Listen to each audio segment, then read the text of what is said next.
Hey everyone, welcome back to the channel. It's been a little while since I made a video, so I thought I would try something a little different today. As you can see in the title of this video, I went to a local comic book store today and was just kind of looking around. I'm not really a comic collector, but I've excuse me, sort of gotten into comics a little more lately. And I was walking around and they had tons of comic books for $1 each. And then I was talking to the sales associate, and he said that actually all the comics listed for $1 were 50 cents each. So I thought that was pretty cool. They had Marvel comics, DC comics for 50 cents each. And then they had a whole section of indie comics. And he said you could get 20 comics out of the indie section for $5, which I thought was pretty cool. It's like a quarter a piece, right? Yeah, quarter a piece. So I ended up getting 20 comics, indie comics. I'm going to show you those. So they were about a quarter a piece. And then I got 4 comics that I picked out from the Marvel section. I'll show you those 2. Those were 50 cents a piece. So let me know. I'm not a comic collector, so I don't know if any of these are worth anything or if I got ripped off, but I just kind of picked some that were cool looking. That's kind of how I pick them, just by the artwork, anything that kind of catches my eye, or anything that I might know or recognize. I also had my 2 daughters with me who are 5 and 7 years old, and they helped me pick some out. So I will kind of show the ones that I picked and the ones that they picked out for me, and we just got kind of some random comics. So let's take a look. This first one is called The Raver. It's issue number 1. Try to get that, show that the best I can. I think I'm going to zoom in a little bit. There we go. Issue number 1. First fantastic issue. Collector's special. I was trying to see if we could find out the years on most of these.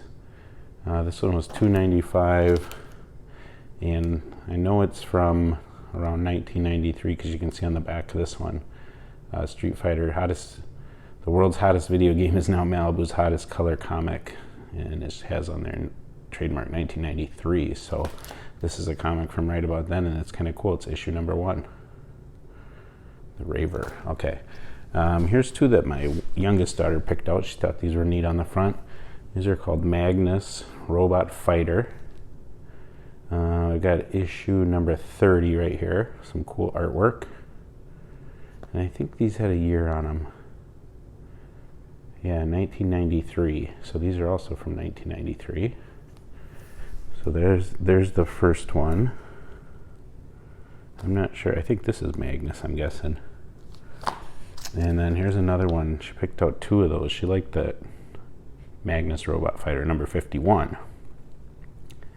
And those are from Acclaim Comics. And this is another one of my daughters picked out. This one's called Stormwatch, Post-Human Division, number 6, June 2007. So that's a newer one. Got some pretty cool artwork on there. No idea what that comic's about, but looks interesting. Here's another one my other daughter picked out. Issue number 11. I think it's Chi, it looks like.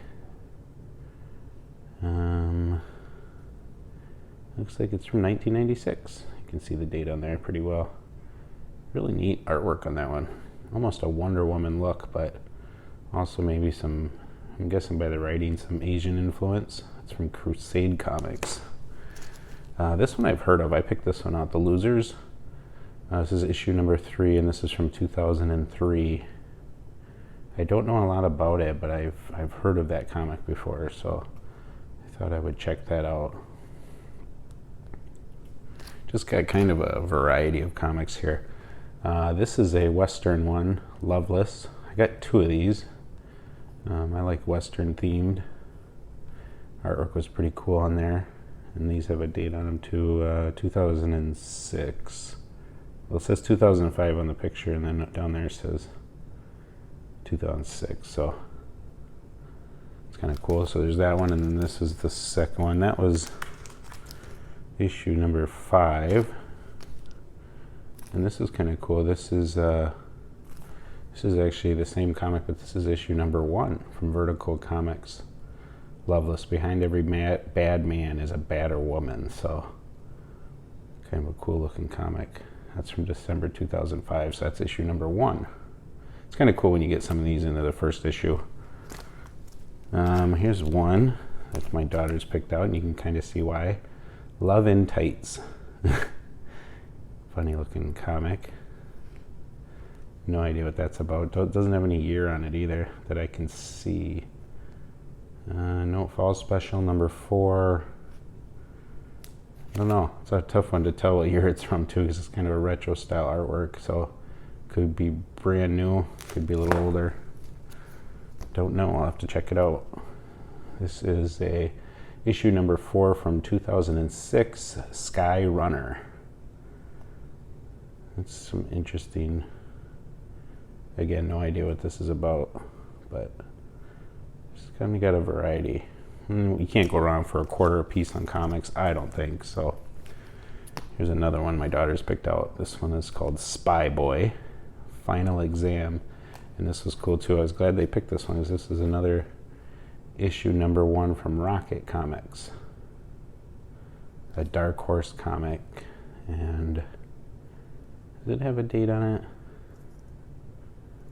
I don't see it, but this looks like a comic from the 2000s. I'm guessing early to mid 2000s. This one I picked out, Hellraiser comic from Clive Barker, number 2 of 6. I used to watch the Hellraiser movies back in the 90s when they came out, late 80s, early 90s, I guess, and very creepy stories. If you're into horror movies, that's a good one. And these are from 2014, so these aren't that old. So I'll definitely read that one. It's Pinhead on the front there, for those of you that know the original Hellraiser stories.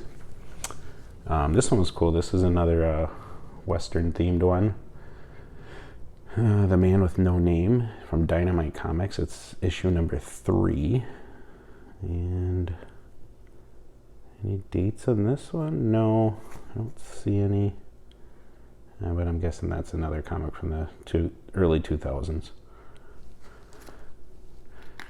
This one, they had a few of these. I'm not familiar with these, but Bloodshot is the comic series. This is a Rampage series, part 1 of 3. This is issue number 27 of these Bloodshot comics. It's hard. I can't tell if that's a date. 2000. I don't think so. 202 it looks like, but these look like they're probably from the early 2000s too. But I like the artwork on that one a lot. Looks kind of cool. And this one, Emissary, if I'm saying that right. I like the artwork on this one too. Flood incoming. Don't know exactly a storyline at all, but this is from 2006, issue number 6. So something different. And this one I picked out. I'm glad I found this one. So this is Fight Club 2. And it's issue number 1. You can see right there from Dark Horse Comics. And I was trying to see if there's a date on this one or when this came out. I don't see it, but I'm a huge fan of the movie Fight Club. I even read the book too. And this was, when I saw this, I was really glad to get out. This is going to be the first one I read. You can see the split character. For people that know the story, I won't give away the ending just in case you haven't seen it, but Tyler Durden and the original character, and there's even the burn mark from the original movie on there, an original book. So this looks like it kind of picks up where the original story left off. So I'm really excited to read that one. I'm going to probably read that tonight. I wish I could see a date on that.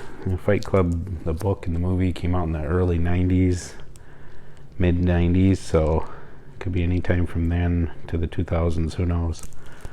Now let's see if I get any hints on the back here. Dark Horse Comics. Oh, this is 2015, so So maybe not that old after all. But that one, I'm definitely going to read that one tonight. That was my favorite one I got today. This one, I like the artwork a lot. Sidekick, issue number 10 from Joe's Comics. Just a creepy guy with a skull mask. I don't have any idea what the story is about. You can see this one was originally $3.50, so can't beat getting them for a quarter. And no date. So I'm going to guess, again, by artwork, early 2000s or late 90s. Looks cool. Here's another one my daughters picked out for me. This one's interesting, though, that they grabbed this one. They like the picture. There's a superhero fighting off some alligators or crocodiles, saving a damsel in distress right there. And what's interesting about this one, it says Book 5, 1963, but it was $1.95, so this definitely wouldn't be from 1963. They probably would have been about a quarter back then, 50 cents. So some kind of reprint or just a comic that has a 60s feel to it, maybe artwork. But I'm pretty sure it's not from 1963.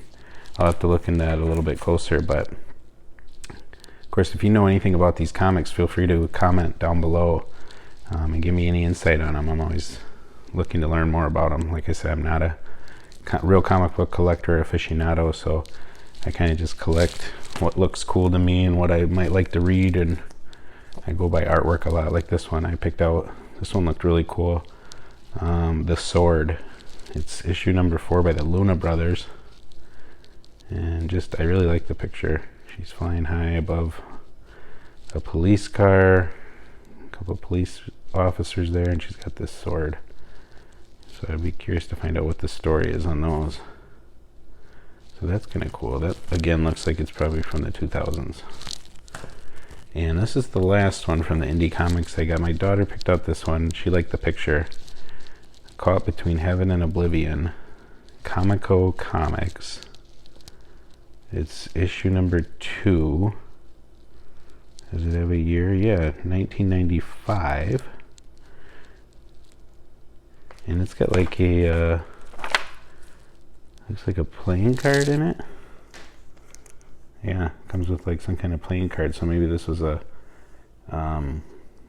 gaming comic book, maybe. But from 95, could have been a card game, maybe. I'm not familiar with it, but that was made into a comic, possibly. This one doesn't have a board in it, so I can see the back. It's another, see, there's another, looks like comic book, card game, collectible type thing. I'm not familiar with it. Maybe someone else knows, but I let them pick some out, and they were pretty excited about that, but kind of cool. So those are that's the stack of indie comics that I got. So I've got quite a variety, as you can see, and I'm pretty excited to read some of those and get into some of those. I thought for a quarter a piece, you can't really beat that. 20 comic books for $5, not bad. And then I got, I picked out 4. They had so many DC and Marvel comics to pick from, but I've always liked The Punisher. I've always been a fan of those comic books, even from when I was a kid. I remember reading some of the first issues that ever came out back in the late 80s, and got away from them, and I wish I would have collected them the whole time. They'd be valuable now too, besides, but this one was the first one that caught my eye. This is Wolverine and the Punisher. It's issue number 3 of 3. It must have just been a little short series. Cool picture there. The Punisher fighting Wolverine. And I don't know if there's a date on this. I'm going to guess this is probably from the 90s or late 80s, just by the artwork. Oh, look at that. Adventure Vision Gaming. Is it a video? Look inside. Oh, look, and it's a VHS tape, so this is older. Let's see. Oh, 1993. So early 90s, you can tell the big giveaway was the VHS tape that that alien is holding, her monster. So this comic is from 1993, Wolverine and the Punisher. So I thought that was kind of cool. I was looking for some more Punisher comics. Of course, they had them in a category, but just from these general Marvel and DC comics, these are the only ones I found. I've never read these. Obviously a later series of the Punisher, but look at the artwork on these. This is from Max Comics. This is issue number 47 from Garth Ennis and Lon Medina, the Punisher. But I just thought the artwork was so good. I mean, it looks like a photograph. So well done. And did this have a date? It does not. I do not see. Oh, 2006. There it is. Really small on there. You can see it. But just really cool artwork. I like that Punisher look. And what's cool about these, so I got issues 47, 48, and 49. So this might have been really far into this storyline, but there's the Punisher as you kind of know him. And then look at issue number 48. I looked at these already. There's a female character looking into the mirror, and her reflection is the Punisher. And she's got pictures up, Polaroids taped to her mirror, kind of like the Punisher did in the original series of people that he was going to punish or get revenge on. So there's obviously a story arc here where it went from the original Punisher to a female, and I don't know if this is a love interest, if this is a who knows, daughter later on in his life. Really don't know. So curious to read that and see if I can find out. Obviously, being number 48, pretty far into this series, but maybe if these are good, I'll go back and try to read some of the earlier ones, because then on issue 49, the next issue, we've got a full transition then to a female Punisher. So I think that's kind of cool. And she looks pretty badass. She's wearing the leather jacket and the Punisher shirt, just like the original Punisher, Frank Castle. She's got a nice weapon there with the silencer, it looks like. So these will be probably pretty cool. I'm probably going to read these after I read that Fight Club comic. This will be my next ones I read. So let me know how I did. Did I get ripped off? I don't think I got ripped off, because I only spent $7 on all these comics. I got 24 comics for $7. So just about 30 cents a piece that works out to. So, but just let me know what you think of this little collection I got. Should I get more? Should I do some more videos like this? Let me know in the comments below, and always, of course, feel free to subscribe if you like my videos. I'm going to try and do like one video a week from now on, if I can keep consistent. You can hit that like button, and like I said, if you want to comment and let me know about these, what you think of this collection, or just say hi, feel free. Otherwise, we will see you next time. Bye.